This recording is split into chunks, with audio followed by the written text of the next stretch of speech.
I wrote this book to keep the memory of my brother alive.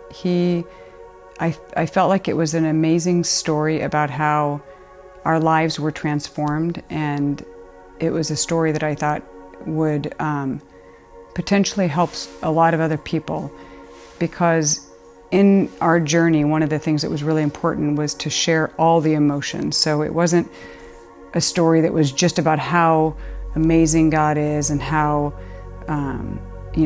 we always triumphed. It talked about the downtimes. It talked about how hard it was, not just kind of a hurrah type of book. And so I wanted something that could be real. I feel like it's just a really raw, vulnerable story about how tough it is to live one day at a time and how amazing it is to learn about gratitude for basic things in our lives. And so I wanted to sort of help talk about death and dying in a different way, and to show different ways they could approach their own illness or a loved one's illness. So it's sort of a how-to.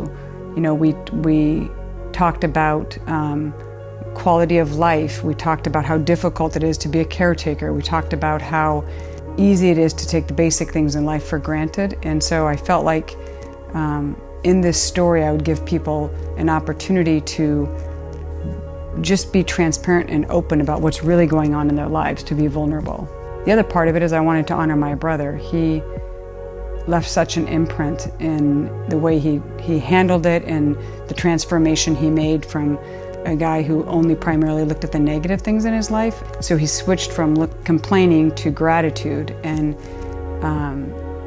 so it was just a really cool, it's just a good reminder for all of us that we have so much to be thankful for, yet it's okay to be really sad or hurting at the same time. It's sort of this beautiful disaster, or that, it's a horribly wonderful day kind of concept.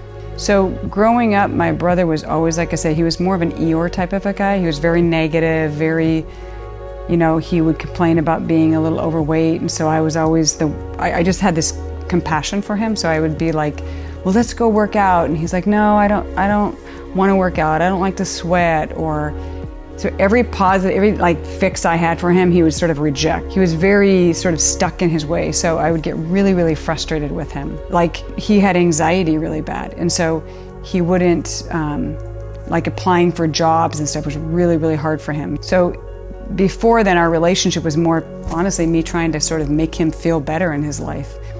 Well, then after he got diagnosed with this cancer, and he woke up blind, which was sort of this rare consequence, really rare side effect.